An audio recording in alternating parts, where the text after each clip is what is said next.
उत्तर प्रदेश में अगले साल होने वाले विधानसभा चुनाव में असदुद्दीन ओवैसी की पार्टी भी जोर आजमाइश करने जा रही है। ओवैसी ने बिजनौर से चुनावी शंखनाद किया। वो बीजेपी के विजयी रथ को रोकने के लिए विपक्ष से अलायंस को भी तैयार दिख रहे हैं। उत्तर प्रदेश में 27 के चुनावी महायुद्ध में ओवैसी भी ताल ठोक रहे हैं। हालांकि चुनावी बिगुल बजने से पहले ही ओवैसी अलायंस वाली बैसाखी ढूंढने लगे हैं। दोबारा बीजेपी को सत्ता में आने से रोकने के लिए एमआईएम पार्टी अलायंस करने के लिए तैयार है। अब आगे देखिए क्या होता है, देखिए। असल में ओवैसी जानते हैं कि यूपी में बीजेपी के विजय रथ को रोकना उनके अकेले की बस की बात नहीं है और उनका इतिहास इसकी तस्दीक भी करता है। 2017 में ओवैसी ने 38 कैंडिडेट उतारे लेकिन जीता कोई नहीं। वैसे ही 2022 में 95 उम्मीदवारों में से एक भी विधानसभा नहीं पहुंचा। इसीलिए ओवैसी विपक्षी अलायंस से हाथ मिलाने को तैयार हैं। हालांकि ओवैसी पर विपक्ष शायद ही भरोसा करे क्योंकि उन्हें विपक्ष बीजेपी की बी टीम मानता है। अब ऐसे में ओवैसी की अलायंस वाली चाहत कहीं चाहत ही न रह जाए। बिहार में एक बार फिर बंगले वाली सियासत शुरू हो चुकी है क्योंकि 10 सर्कुलर रोड खाली तैयार हुए राबड़ी ने अब एक नया पेच फंसा दिया है। उन्होंने सरकारी सामान की लिस्ट मांग ली है क्योंकि बंगला हैंडओवर के बाद वो कोई भी कलंक अपने साथ ले जाना नहीं चाहती है। राबड़ी देवी की इस मांग ने सम्राट सरकार की नींद उड़ा दी है क्योंकि 20 साल पहले आवंटित हुए 10 सर्कुलर रोड बंगले के सरकारी सामानों की लिस्ट विभाग के पास मौजूद ही नहीं है।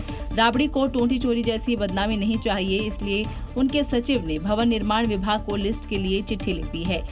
हालांकि इस बीच 10 सर्कुलर रोड्स के सामानों की शिफ्टिंग शुरू है। घर के सामान से लेकर फूल पौधों वाले गमले उनके निजी आवास में भेजे जा रहे हैं, लेकिन हैंडओवर करने से पहले राबड़ी ने ये बड़ा पेच फंसा दिया है। हम हैंडओवर कर देंगे तो ये बेईमानी करना शुरू कर देगा, जो नहीं हमारा ये सामान था वो सामान था, इसलिए रजिस्टर दिखावे हैंडओवर कर देंगे। तो नियमानुसार जो नियम है उसके अनुसार हम भी नियम से बंधे हैं, वो भी नियम से बंधे हैं। अब इसका हल कब और कैसे निकलेगा ये तो नहीं पता, लेकिन लालू राबड़ी ने दिखा दिया उनमें अभी सियासत बाकी है। आम जनता उन्नयन पार्टी के अध्यक्ष हुमायूं कबीर ने मुख्यमंत्री शुवेंदु अधिकारी को धमकी दी थी। मुसलमानों के साथ सड़क पर उतरने की चेतावनी दी थी, लेकिन शायद वो भूल गए थे कि पश्चिम बंगाल में कानून का राज है और अब उनकी भी परेड हो सकती है।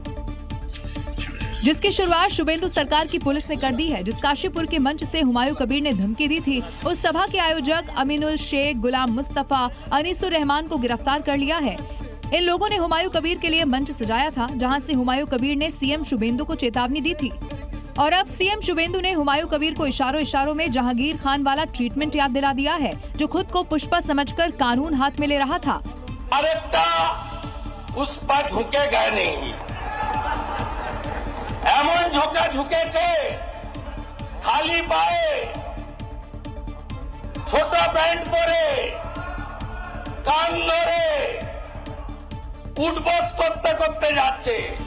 इतना ही नहीं, आयोजकों की गिरफ्तारी और पुष्पा ट्रीटमेंट याद दिलाने के बाद हुमायूं कबीर के घर पर नोटिस लगा दिया है और 3 और 4 जुलाई को तलब किया है। यानी हुमायूं जो धमकी दे रहे थे, उसके बाद लगता है कि उनका रस्सी परेड वाला नंबर लग गया है।